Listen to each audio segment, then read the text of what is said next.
లేచింది మహిళా లోకం మూవీ రివ్యూ. ఈ మూవీ 1 అవర్ అండ్ 42 మినిట్స్ తో సన్ నెక్స్ట్ లో స్ట్రీమ్ అవుతుంది. ఇంకా ఈ మూవీ ఎలా ఉందంటే, మూవీ స్టార్ట్ చేయడమే ఒక రొటీన్ రొట్ట కాన్సెప్ట్ తో స్టార్ట్ చేస్తారు. ఆ స్టార్టింగ్ లో సీన్ చూస్తేనే మనకు అర్థమవుతుంది ఇంకా ఈ మూవీ ఏ రేంజ్ లో ఉంటుందా అనేసి. లిటరల్లీ ఏంటంటే సీరియలే. ఆ సీరియల్ బ్యాక్గ్రౌండ్ స్కోర్ ఏందో ఏందో మరి ఏదో తీసారు. ఇది పక్కన పెడితే మూవీ మొత్తం చూశాక అసలు ఎందుకురా ఈ మూవీ తీశారు అనిపించింది.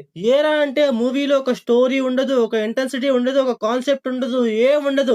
ఆ రైటింగ్ కూడా ఎలా పడితే అలా ఉంటది మామ. ఆ డైలాగ్సే బాగుండవు. అసలు జోక్ ఏంటంటే మూవీలో ప్రతి 10 నిమిషాలకి ఒక క్యారెక్టర్ వస్తా ఉంటుంది, న్యూ క్యారెక్టర్. కొత్త కొత్త వాళ్ళు వస్తా ఉంటారు. అసలు వాళ్ళు ఎందుకు వస్తున్నారో తెలియదు, వచ్చి ఏం చేస్తున్నారో తెలియదు. కాకపోతే వస్తా ఉంటారు, ఏదో పీకుతా ఉంటారు. అంటే వీళ్ళు ఎందుకు వచ్చారా అనేసి చిన్న చిన్న పాయింట్స్ ఇస్తా ఉంటారు. అవైతే అస్సలంటే అసలు నమ్మశక్యంగా ఉండవు. అసలుకి ఇదేంట్రా అంటే లేచింది మహిళా లోకం కాదు, పండింది మహిళా లోకం అని పెట్టుకోవచ్చు సింపుల్ గా. అసలు మూవీలో ఏంటంటే ఒక 5గురు అమ్మాయిలు కలిసి ఒక అబ్బాయి మీద పుకారులు పుట్టిస్తా ఉంటారు మామ. అవైతే లిటరల్లీ పెద్ద అంటే పెద్ద క్రింజ్ గా ఉన్నాయి. ఒక సంబంధం ఉండి వాడేదైనా తప్పు చేస్తే సరేలే అనుకోవచ్చు. అసలు మన హీరో ఏం చేయడు, మన హీరో ఏం చేయకుండానే ఈ అమ్మాయి అందరూ కలిసి మన హీరోని ఏదో చేస్తా ఉంటారు. వై అసలు ఇదంతా ఎందుకు, అసలు ఈ మూవీ ఎందుకు తీసారా అనిపించింది నాకు. కొంప తీసేమన్నా బ్లాక్ మనీ ఏమన్నా ఎక్స్చేంజ్ ఏమన్నా చేసుకున్నా అనిపించింది నాకైతే. అసలు మూవీలో స్టోరీకి ఆ క్యారెక్టర్లకి అసలు సంబంధమే ఉండదు. మూవీ స్టోరీ ఎటు పడితే అటు వెళ్ళిపోతా ఉంటది అంతే. అసలు మూవీలో లక్ష్మి అక్క అసలు ఎందుకు ఉందో ఏమో మామ. అసలు మూవీలో లక్ష్మి అక్క ఉన్నా ఒకటే లేకున్నా ఒకటే.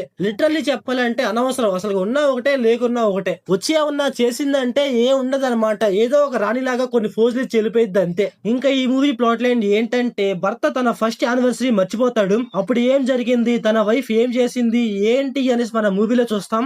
ఇంకా ఈ మూవీ ఫ్యామిలీ వాచబుల్ అంటే ఎస్ గైస్ వాచబులే. అడల్ట్ సీన్స్ అయితే ఏముండవు. కాకపోతే అక్కడక్కడ కొన్ని వర్డ్స్ అయితే లైట్ గా డిస్టర్బ్ చేయొచ్చు అంతే. ఫస్ట్ ఆఫ్ ఆల్ ఏంటంటే నేనైతే మూవీ చూడొద్దు అని చెప్తాను. ఇంకా చూస్తారో చూడరో అనేది మీ ఇష్టం. నాకైతే లిటరలీ తలకాయ నొప్పొచ్చింది. అసలుకి ఇలాంటి స్టోరీస్ ఎందుకు తీస్తారో ఏమో నాకేం అర్థం కాదు. ఇంకా మూవీ కూడా ఒకే ఒక ఇంట్లో మూవీ మొత్తం తీస్తారు అంతే. ఆ ప్రొడక్షన్ వాల్యూస్ కూడా మరీ అంత గొప్పగా ఏమి ఉండవు, నార్మల్ గానే ఉంటాయి. ఇంకా మూవీలో డైరెక్షన్, విజువల్స్ ఇవన్నీ చాలా చాలా నార్మల్ గానే ఉంటాయి. సో ఓవరాల్ గా మూవీ ఎలా ఉందంటే నాకైతే నచ్చలేదు గైస్. మీరు మూవీ చూసుకుంటే మీకు ఎలా అనిపించిందో కామెంట్ చేయండి. So thanks for watching.